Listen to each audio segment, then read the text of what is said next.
Bueno, seguimos a la brava, sí, les habíamos dicho que vamos a hablar del turismo porque este finde se movió muchísima gente, muchísimo tránsito de turistas por toda la República Argentina. El norte parece que fue muy tentador.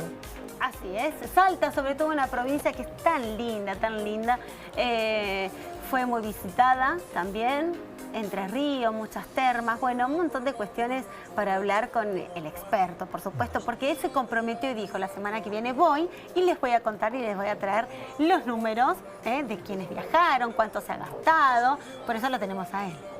Buenas. ¿Qué tal, doctora Aramburu? ¿Cómo va? Bien, muy bien, todo en orden. Especialista en turismo. Especialista en turismo, sí.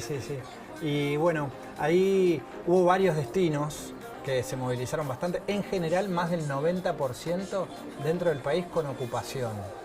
Muchísimo. Más de 1 millón de turistas, se movieron 1 millón, casi 2 millones. Y piensen que este fue nuestro tercer fin de semana largo del año.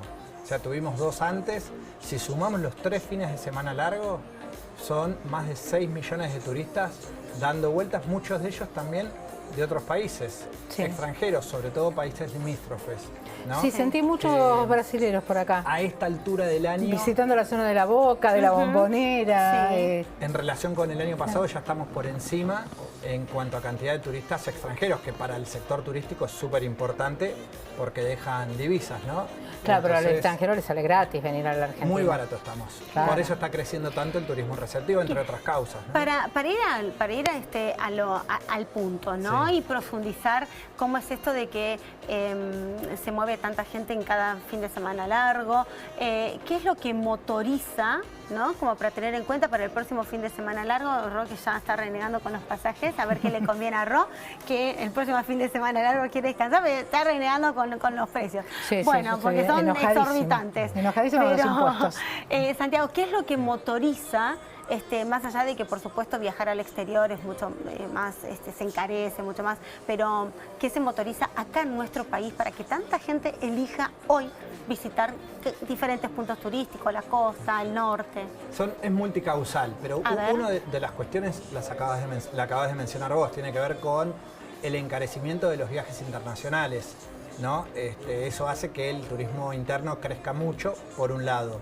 Por otro lado, la proyección de ya saber con mucha anticipación cuáles van a ser los feriados y cuáles van a ser los fines de semana largo ayuda muchísimo a planificarse. Claro. ¿No? Esto que parece que lo tenemos desde siempre, hace unos pocos años no sucedía, ¿no? Decíamos, bueno, ¿y va a ser largo o no va a ser largo? Sí. Ahora, hace poquitos años tenemos una ley de feriados que, entre otras cosas, dice que hay que saber con una determinada anticipación cuáles van a ser los feriados movibles, a dónde se van a mover y cuáles van a ser los fines de semana largos turísticos, que se pueden tener hasta 3 en el año. O sea, entonces nosotros ya sabemos desde enero que el 1 de mayo va a ser un fin de semana largo y que el 25 de mayo va a ser un XXL, como decimos nosotros, un súper largo. Entonces, la planificación, el encarecimiento de los costos de los viajes internacionales son algunas de las causas que hacen que se mueva mucho, ¿no? Y después hay un montón de destinos que nosotros llamamos destinos emergentes,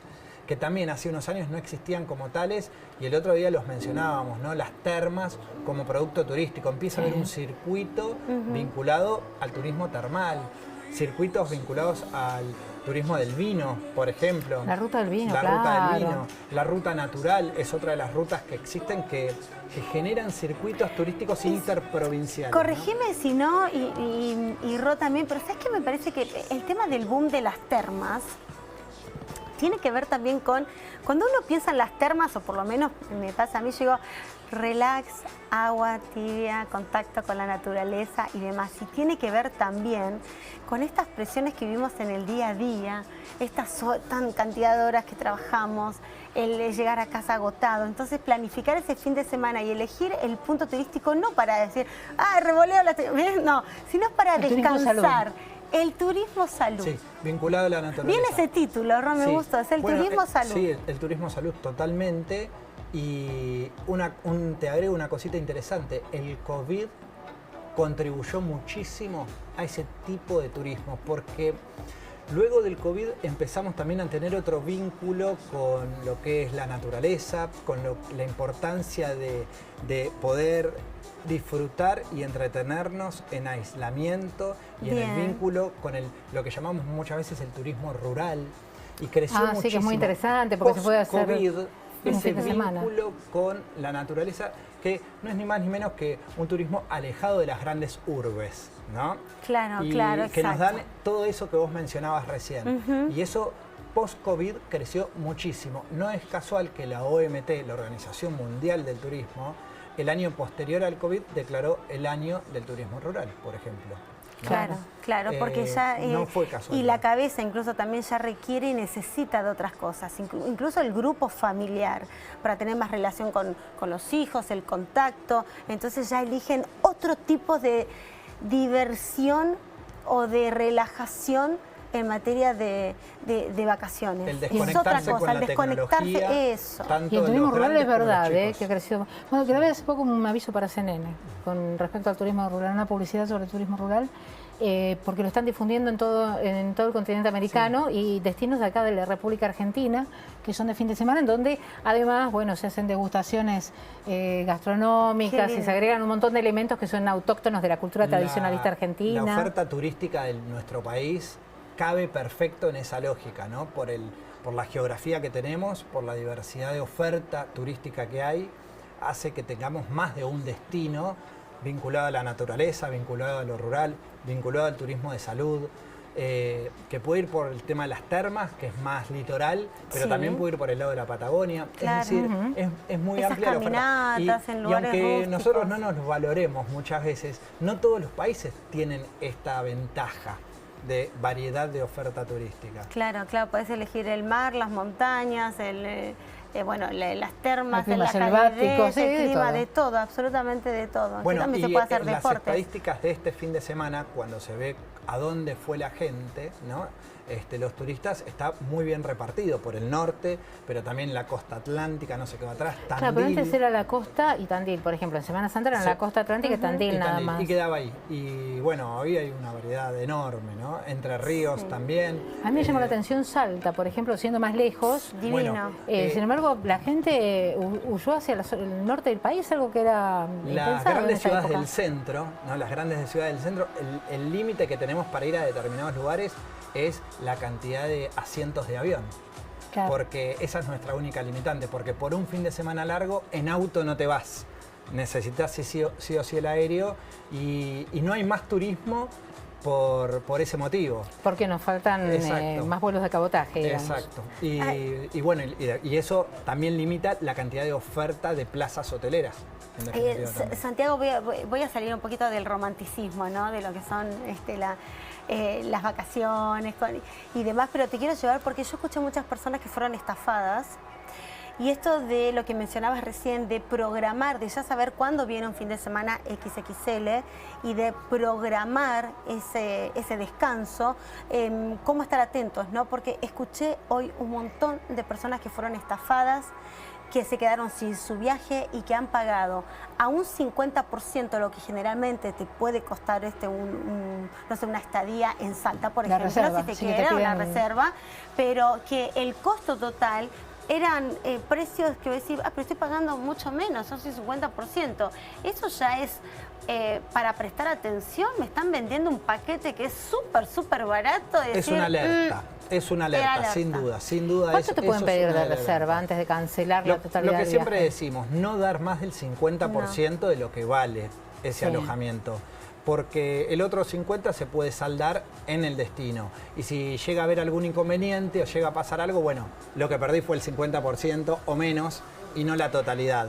Ese es un tip, pero cuando uno encuentra ofertas muy por debajo de la media, es una alerta, ¿no? Como para tener en cuenta. Sí, pero ¿sabes? Una de las tantas cosas. Vos que estás en el mundo del turismo y con todas las agencias y demás, pero ¿a qué cosas prestarle atención? Porque, a ver, los estafadores están tan preparados y te arman una agencia que es imposible decir, no, me está mintiendo, no, parece que es de verdad, o sea, es real esta agencia. Sí, porque totalmente. lo arman a la perfección. no te genera duda. Por ahí con el precio decís, bueno, y aprovechás la oportunidad. Pero ¿cómo hacemos para decir, si esta agencia será verdad, no será verdad? Este fin de semana hubo un problema con una agencia muy grande y muy reconocida en el sector turístico, en donde hubo mucha gente más quejándose. de 100 pasajeros varados en Ezeiza. Sí, en Ezeiza, y bueno, que tenían destinos como Turquía, Grecia. Y uno dice, bueno, es una agencia que tenía mucha publicidad, mucho renombre, tenía un número de legajo, que es una de las alertas que nosotros decimos para los intermediarios, ¿no? Todas las empresas de viajes tienen que tener un número de legajo, es decir, tienen que tener un número de habilitación. Y cuando eso no lo tienen, es otro alerta. Pero eso que alertas, lo ve el usuario o es para los contratos todos. Joint venture en donde intervienen el usuario, el consumidor, el turista, los turistas tenemos que prestarle atención a esta cuestión. A una de las cuestiones que tenemos que prestarle atención es al número de legajo. Ese es el número de habilitación del intermediario. ¿Dónde aparece el número de legajo? Tiene que estar en todas las publicidades de las empresas. Todas las publicidades que haga la empresa tiene que tener el número de legajo correspondiente. Y si uno no lo ve, preguntárselo. Y la manera de cotejar lo que te dicen con lo verdaderamente para real verificarlo es en el Ministerio de Turismo de la Nación. Es la autoridad de control de las agencias y es quien le otorga ese número de legajo a cada empresa. Entonces, cuando una empresa me da un número, voy a la página con 3 clics o 2, chequeo, cotejo y veo que efectivamente esa empresa tiene ese número de legajo. No me garantiza nada, porque lo que pasó este fin de semana, evidentemente, fue con una empresa que tenía un número de legajo, pero es otra de las alertas a tener en cuenta. Sí. Una alerta, un tip, ver el número de legajo. Lo que digo siempre es stalkear a la agencia, a la empresa. Claro, ¿no? Como una ver los comentarios también de Exacto, comentarios de otros usuarios que han viajado con anterioridad a ese destino o a otros, pero bueno, tener ahí también una experiencia previa de otras personas que comentaron en alguna plataforma o en algún espacio. Muchas veces los comentarios incluso también están armados por la propia empresa estafadora, te aparecen un montón de comentarios y hasta en eso están atentos. Totalmente. Por eso lo que marcas, Santiago, con respecto al número de legajo es importantísimo. Yo, por ejemplo, no lo sabía. Sí, no sabía la información formal completa. Y además, por ejemplo, para el caso puntual de este fin de semana, con esta empresa que tenía un número de legajo, hoy esas personas tienen a quién reclamarle. Porque de no haber tenido un número de legajo, dan de baja la página, dan de baja el espacio virtual muchas veces donde se encontraban promocionando y vendiendo, y desaparecen de la noche a la mañana.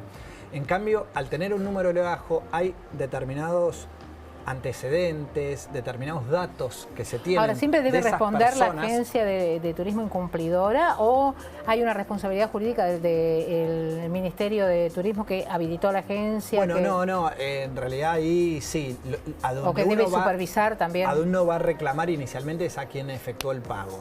Yo siempre digo, ¿a quién le pagaste? A la línea aérea. ¿A quién le pagaste? A la agencia intermediaria. Bueno, a ese al que le pagaste es a donde vamos a ir a reclamar aquel servicio que se pagó y no se brindó o se brindó defectuosamente. Bien. Después se podrá analizar si la autoridad de aplicación hizo bien los deberes con respecto a habilitar a alguien de una determinada manera.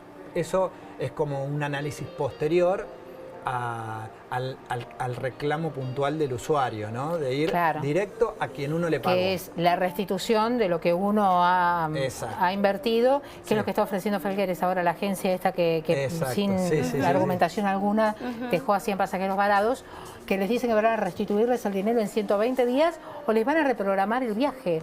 Con lo cual son perjuicios que realmente porque uno a veces... Uno pidió las vacaciones en una fecha determinada, uno tiene el dinero. Otra cosa que nos enseñó el COVID, no todos los viajes son de turistas. ¿No? Porque el viaje es un término mucho más amplio. Hay mucha gente que viaja por cuestiones familiares, por estudios, por cuestiones de salud. Hablábamos del turismo y salud, del turismo médico. Y por estudios, a veces te becan para ir a mí me ha pasado. Entonces, becada afuera y tuve que uno lo asocia tener la fecha acertada, no me podían dar o bien, si es por turismo también, muchas veces uno no se puede pedir esos mismos días en el trabajo en otro momento. Ya se los pidió, tiene que esperar al año siguiente. Entonces, me parece que son muchos factores a tener en cuenta y ahí a la hora de la renegociar y claro, porque ahí a no pedir todos algún beneficio aceptan. extra. Exacto. Exacto, porque además el voucher que me estás ofreciendo por ahí no me sirve, Claro. por ahí aumenta todo tanto que tampoco me alcanza y tengo que poner plata encima. ¿Qué Claro. es lo que vos hiciste como empresa durante ese lapso con ese dinero? ¿Hay un perjuicio económico? ¿Hay un beneficio económico?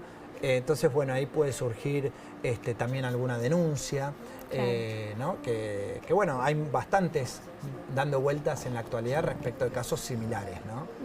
Bueno, le decimos justamente a la gente pobre de Felgueres que quedó varada en Ezeiza, que cualquier cosa es TourHelp. TourHelp, sí. TourHelp, la página de Instagram, lo buscan al doctor Santiago Aramburu y ahí ven qué se puede hacer con este tema, porque les dijeron, le reprogramamos el viaje o le devolvemos la plata en 120 días en una Argentina con un 107% de inflación proyectada. 120 días que te devuelvan el dinero no te sirve, es como que te dan un 30% menos. Totalmente, totalmente. Muchos de estos serán viajes internacionales, probablemente pagados en dólares. Sí, ahí a Turquía, quizás Grecia, en 30, 60 días la diferencia te puede servir. Hay que ver si te los puedes tomar, efectivamente, esas vacaciones. Claro, claro. Dentro de 4 meses, sí. Exactamente. Bueno, qué placer, ¿eh? Bueno, ya tenemos un panorama bastante completo de lo que fue No la preguntamos semana nada del XXL. previaje, vamos a tener que volver a... Es la que pero- viene, porque no está funcionando todavía, pero próximamente. Así Próximamente. Ahí que, está. sí, el placer es mío.